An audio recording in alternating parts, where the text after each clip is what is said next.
Marcus Chin stood in the lobby of the prestigious Grand Metropolitan Hotel, adjusting his cufflinks as he prepared for another monotonous charity gala.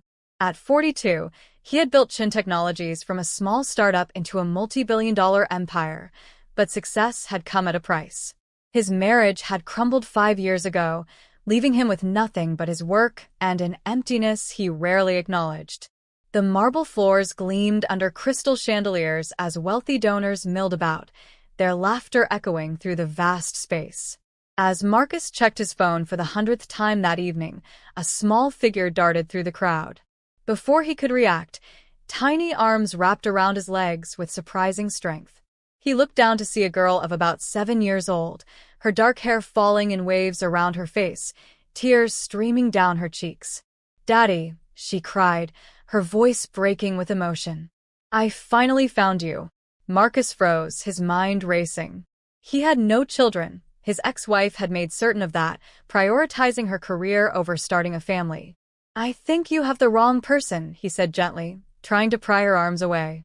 But the girl only held tighter, her brown eyes, startling familiar eyes, looking up at him with absolute certainty. Those eyes were his mother's eyes, the same unusual amber-flecked brown he saw in old family photographs. A harried-looking woman in a worn coat rushed over, apologizing profusely. "I'm so sorry, Mr. Chen." "Come along, Lily. "We need to go back." She was thin and tired, with the weathered appearance of someone who had faced too many hardships. The girl, Lily, shook her head violently, refusing to let go. "No, Miss Patricia. This is my daddy. I know it is. Mama told me about him before she left." Marcus felt something shift in his chest. There was something about this child's conviction, something that made him pause. "Wait," he said to the woman. "Who is her mother?" The woman's expression became guarded, protective. Her mother was Elena Rodriguez. She passed away 3 months ago. Lily has been at Sunshine Children's Home ever since. The name hit Marcus like a physical blow. Elena Rodriguez. He remembered her, a bright, beautiful intern who had worked at his company 8 years ago. They had shared one passionate night after a company celebration, a moment of connection he had buried under years of guilt and professional focus. Could it be possible? The gala faded into background noise as Marcus stared at the child still clinging to him.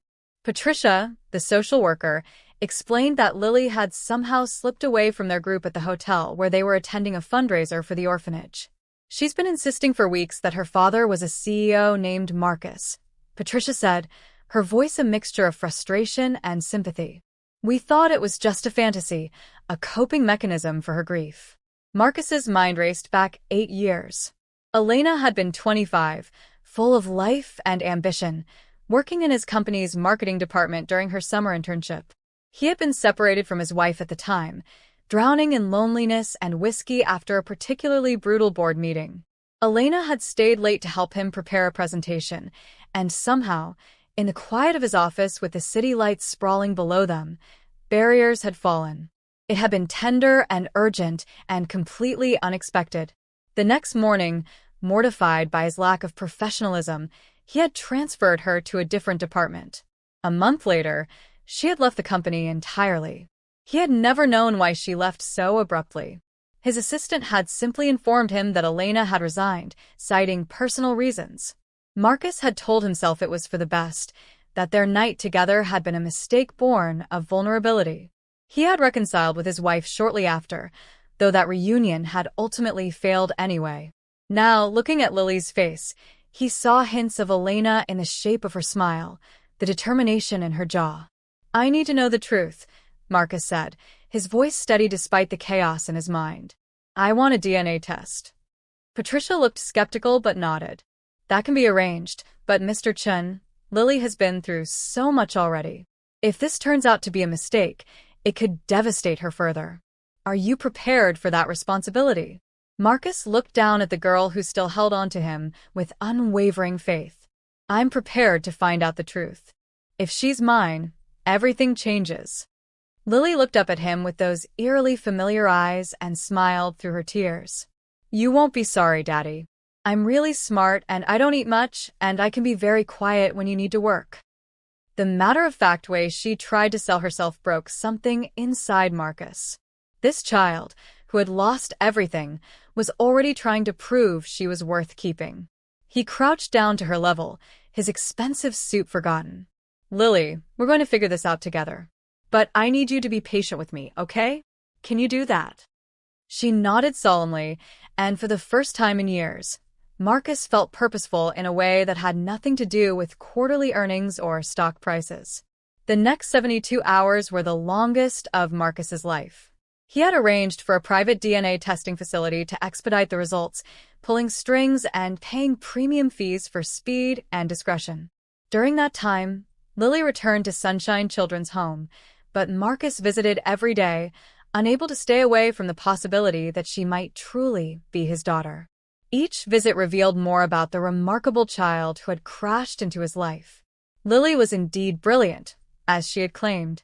At 7, she was reading at a 5th grade level and showed an uncanny aptitude for mathematics. The orphanage director, Mrs. Chun, no relation, explained that Elena had homeschooled Lily while working multiple jobs to support them.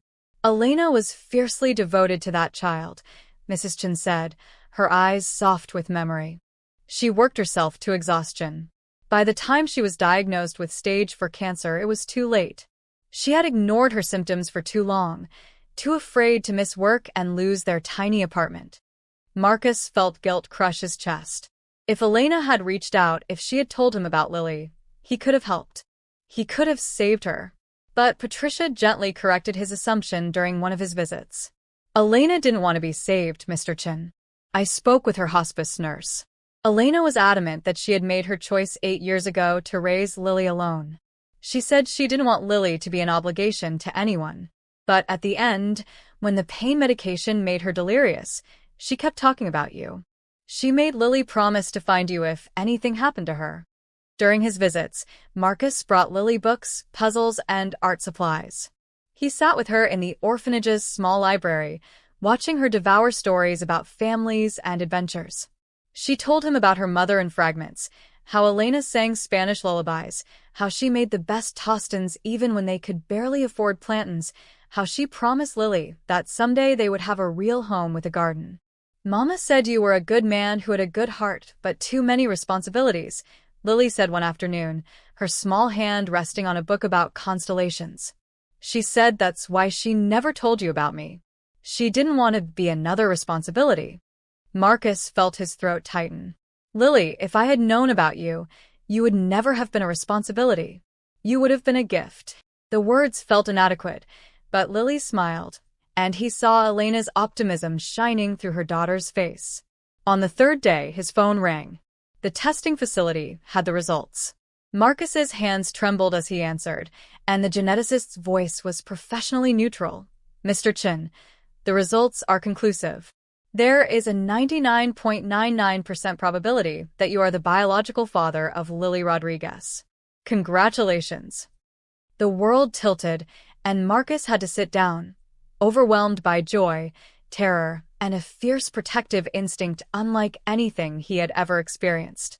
Marcus arrived at Sunshine Children's Home with a folder containing the DNA results, his lawyer, and a heart full of determination. Patricia met him in the director's office, her expression cautiously optimistic. The process of gaining custody would not be instantaneous, she explained, but as the biological father, he had a strong case.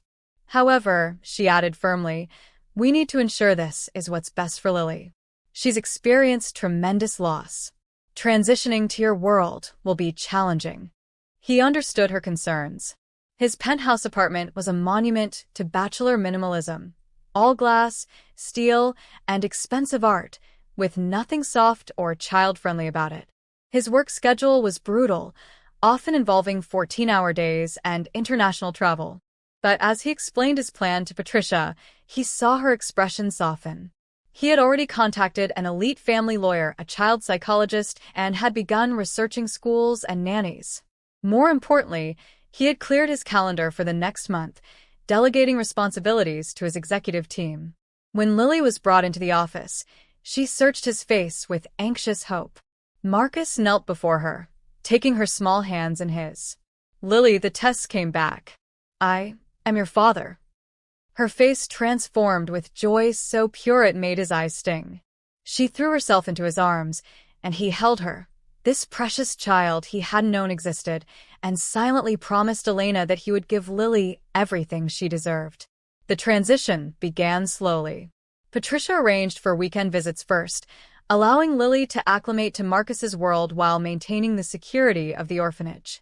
That first weekend, Marcus converted his guest room into a bedroom fit for a princess, or rather, as Lily corrected him, a scientist adventurer. She wanted deep blue walls painted with constellations, bookshelves full of encyclopedias, and a telescope by the window. No pink, she insisted firmly. She was not that kind of girl. Marcus discovered fatherhood was nothing like running a corporation. Lily had nightmares about her mother, waking up crying in the unfamiliar room. He learned to comfort her, sitting by her bed and reading until she fell back asleep. She was picky about food, refusing anything too fancy and requesting simple meals like her mother used to make. Marcus, who hadn't cooked in a decade, found himself watching YouTube tutorials on how to make tostines and arroz con pollo. His first attempts were disasters, but Lily laughed at his burnt rice and oversalted chicken, and somehow that laughter became the best sound he had ever heard. Each small success, a shared meal, a bedtime story, a math problem solved together, felt like victory. News of Marcus Chen's newfound daughter spread through the business world like wildfire. The media descended with questions and cameras, turning Lily's existence into a spectacle. Marcus's public relations team worked overtime to control the narrative, but he was adamant about protecting Lily's privacy. He released a brief statement acknowledging that he had recently discovered he had a daughter and was in the process of gaining full custody, then refused all further interviews. The board of directors at Chen Technologies was less understanding. An emergency meeting was called, ostensibly about quarterly projections, but really about Marcus's sudden shift in priorities. Richard Ashford, the oldest board member and biggest shareholder after Marcus, didn't mince words. This child is a distraction, Marcus. Your focus has been divided at a critical time. The Singapore deal alone requires your personal attention. Marcus felt anger rise in his chest, but he kept his voice level. The Singapore deal will proceed. But I'm also a father now, and that's not negotiable. The tension in the boardroom was palpable. Marcus had built this company through sheer will and countless sacrifices. He had given up his marriage, his health, and years of his life to Chen Technologies. But looking at the faces around the table, men and women who saw everything through the lens of profit margins and market share, he realized that none of this had ever truly fulfilled him. Lily, in just 2 weeks, had given him more joy than a decade of corporate victories.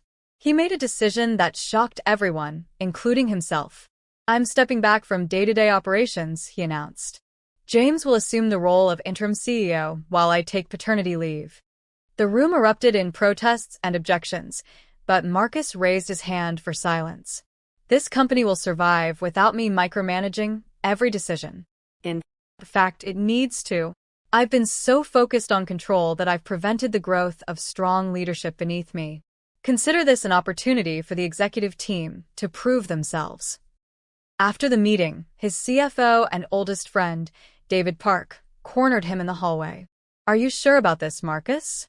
You've never taken more than a week off in 15 years. Marcus thought about Lily, waiting for him at home with her new nanny, probably doing homework at the kitchen counter. I've never had a reason before. I missed the first 7 years of my daughter's life, David. I won't miss any more. David smiled and clapped him on the shoulder. She's lucky to have you. Just don't forget, taking care of yourself is part of taking care of her. The words resonated. Marcus had already scheduled his first physical in 5 years and had started seeing a therapist to process the complex emotions of sudden fatherhood. 6 weeks after the DNA results, Lily moved into Marcus's penthouse permanently. The legal process had been expedited thanks to his resources and the lack of any competing claims to custody. Patricia checked in weekly, monitoring the transition, and while she had initial concerns, She couldn't deny that both Marcus and Lily were thriving in ways that surprised everyone, including themselves. The first major challenge came when Marcus had to enroll Lily in school. He toured the city's most elite private academies, but Lily hated them all. "They're too stiff," she complained after visiting the third prestigious institution. "Everyone talks like robots, and nobody laughs." She was right. The children at these schools were polished to an unnatural shine, their spontaneity educated out of them. Instead, Lily fell in love with a progressive school in Brooklyn that emphasized creativity, critical thinking, and emotional intelligence alongside academics. Marcus's colleagues were horrified that he would send his daughter to a school without a waiting list, legacy admissions, or a direct pipeline to Ivy League universities. But watching Lily's face light up as she explored the art studio and science lab, he knew it was the right choice. "This is where I want to go, Daddy," she said, tugging his hand. "They have a robotics club and a creative writing class. Can I do both?" He enrolled her the next day. The adjustment to having a child reshaped Marcus's entire existence. His pristine apartment became cluttered with Lily's projects, solar system models, painted rocks, books stacked in precarious towers. His refrigerator, once containing only bottled water and takeout containers, now displayed her artwork with expensive magnetic frames. His mornings began with making breakfast and braiding her hair, a skill he learned from YouTube videos, his large hands clumsy at first, but improving with practice. They developed routines and rituals. Saturday mornings were for the farmer's market, where Lily loved talking to the vendors and learning about where food came from. Sunday afternoons were Science Sundays, where they conducted experiments from a kid's chemistry set that often resulted in minor messes and major laughter. Bedtime always included 2 stories, one of Lily's choosing and one that Marcus made up, creating ongoing adventures of a girl named Luna who explored distant planets. But challenges emerged too. Lily had intense grief episodes where she missed her mother desperately, crying until she exhausted herself. Marcus learned to simply hold her during these storms, not trying to fix the unfixable, but offering steady presence.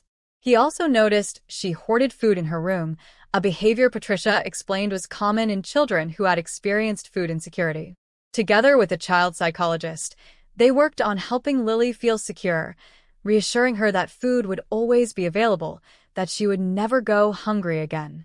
3 months into their new life, a woman appeared at Marcus's office claiming to be Elena's sister. Maria Rodriguez was younger than Elena by 2 years, with the same delicate features, but harder edges.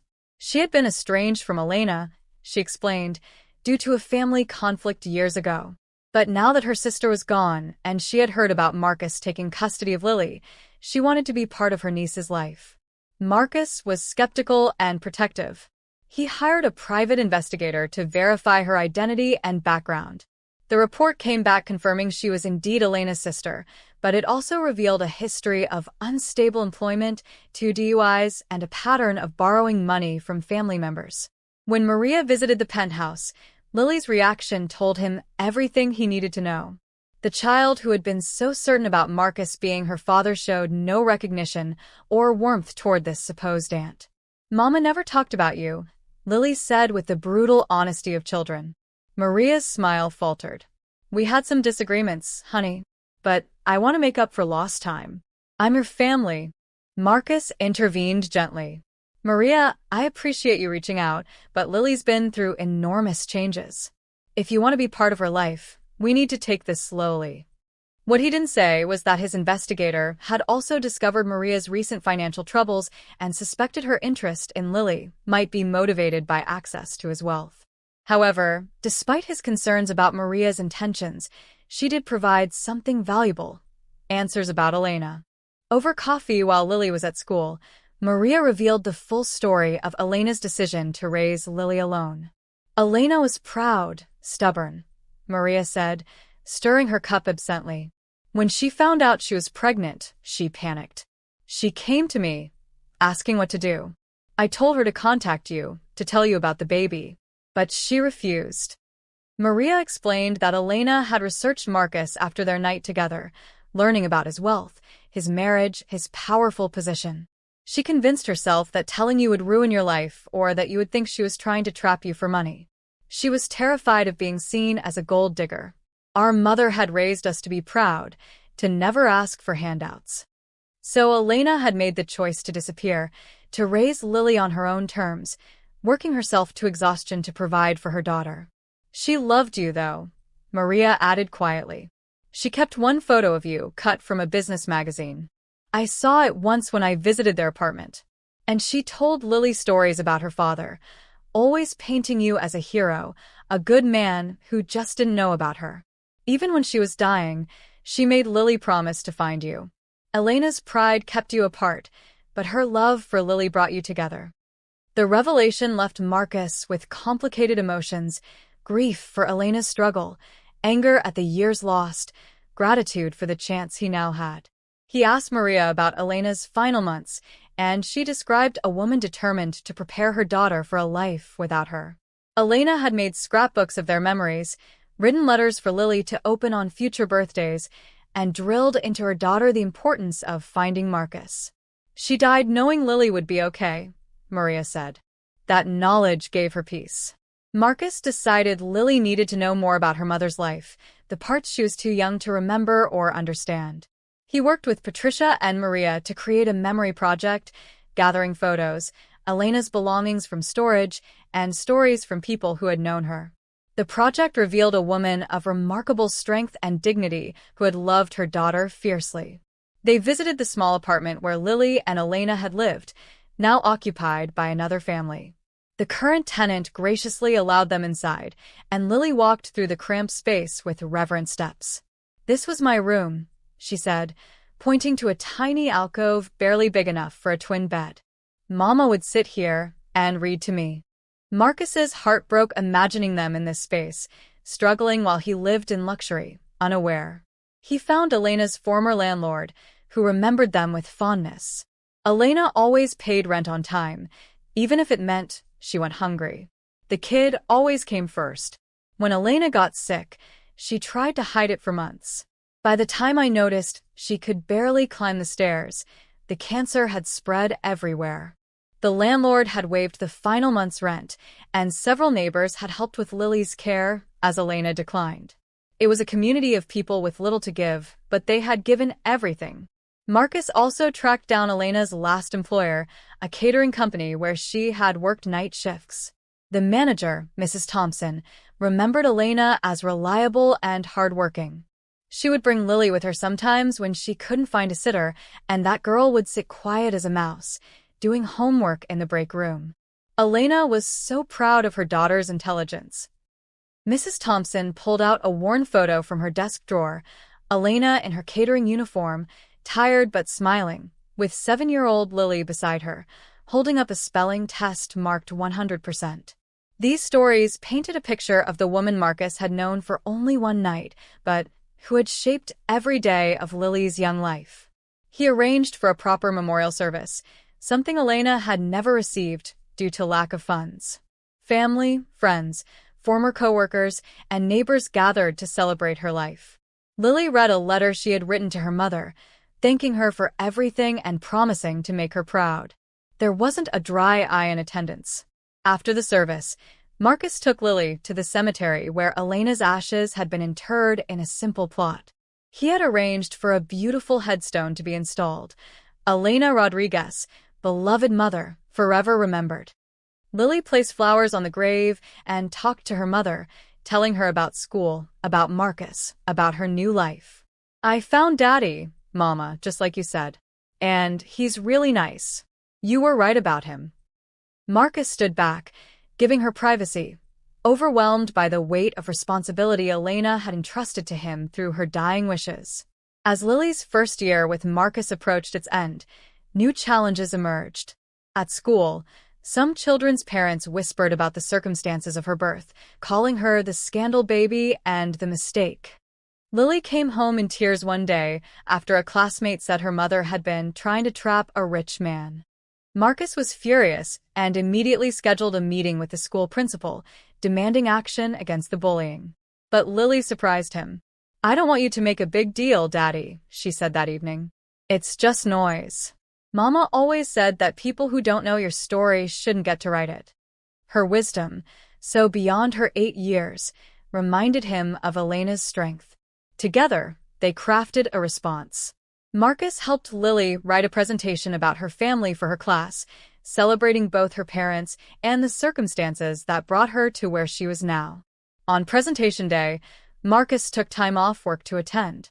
Lily stood before her classmates with confidence, talking about her mother's courage, her father's kindness, and how families come together in unexpected ways. She showed photos of Elena, of Marcus, and of their new life together. "My story isn't perfect," she concluded, "but it's mine and I'm proud of it." The teacher had tears in her eyes, and several students approached Lily afterward to apologize for their earlier comments. Marcus had never been prouder. Professional challenges continued as well. Richard Ashford led a contingent of board members in an attempt to push Marcus out entirely, arguing that his reduced involvement was hurting the company. The showdown came during an annual shareholder meeting. Ashford presented a motion for Marcus to either return to full-time duties or step down as CEO entirely. The room filled with tension as shareholders waited for Marcus's response. Marcus stood and addressed the room with the same commanding presence that had built his empire. 8 months ago, I discovered I had a daughter. In that time, I've learned that success isn't measured only in quarterly earnings or stock prices. Yes, I've stepped back from day-to-day operations.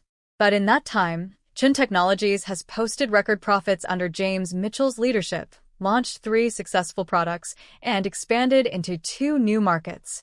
This company is stronger because it no longer depends entirely on one person. He continued, but more than that, I've become a better leader by becoming a father. I've learned patience, creativity, and the importance of building something that lasts beyond quarterly reports. I'm committed to Chin Technologies, but I'm also committed to my daughter. If that's unacceptable to you, Mr. Ashford, then perhaps it's you who should reconsider your position. The room erupted in applause from shareholders who had watched Marcus's transformation and respected his honesty. Ashford's motion failed to gain support, and he resigned from the board the following week. The first anniversary of the day Lily ran up to Marcus at the hotel gala fell on a crisp autumn afternoon. Marcus had planned a special celebration, not a lavish party, but something meaningful. He took Lily back to the Grand Metropolitan Hotel, to the exact spot where she had first called him Daddy. I wanted to come back here, he explained, to thank the universe for bringing you into my life. Lily looked around the familiar lobby, so different from how she remembered it through the eyes of a desperate, grieving child. I was so scared that day, she admitted. I thought I might never find you, or that you wouldn't believe me, or that you wouldn't want me. Marcus knelt down to her level, taking her hands just as he had done a year ago when the DNA results came back. I will always want you, Lily. You are the best thing that has ever happened to me. They spent the day doing Lily's favorite things, the Science Museum, lunch at a small talk area that reminded her of her mother's cooking, and finally, a visit to Elena's grave. Lily had written her mother a letter, updating her on everything. She read it aloud. Dear Mama, I've been with Daddy for a whole year now. You were right about him. He's kind and smart and he tries really hard, even when he messes up my hair or burns dinner. We're happy, Mama. I hope you can see us. I miss you every day, but I'm okay. Daddy makes sure of that. I love you forever. Marcus added his own words, speaking to the woman he had known briefly, but who had given him the greatest gift. Thank you, Elena. Thank you for raising such an extraordinary daughter. Thank you for being strong when you should have been able to ask for help. Thank you for trusting me with Lily. I promise I'll spend the rest of my life proving worthy of that trust. They stood together in silence, a father and daughter shaped by loss but growing in love. That evening, back at the penthouse that now felt like a true home, Marcus gave Lily a special gift, a locket containing a tiny photo of Elena on one side and a photo of Marcus on the other. So you can keep both of us close to your heart, he explained. Lily fastened it around her neck and hugged him tightly. As they sat together on the couch, Lily doing homework while Marcus reviewed reports, he reflected on how profoundly his life had changed. He had built an empire, amassed wealth beyond measure, and achieved every traditional marker of success. But nothing, absolutely nothing, compared to the simple joy of helping Lily with long division, of hearing her laugh at his terrible jokes, of knowing that he was her safe place in the world. The orphan who had run up to a CEO and called him daddy had been right all along. She had found her father, and he had found his purpose. They had found each other against impossible odds, guided by a mother's dying wish and a child's unshakable faith. And together, they were building a future that honored Elena's sacrifice while celebrating the second chance they had both been given. Marcus Chun had finally come home.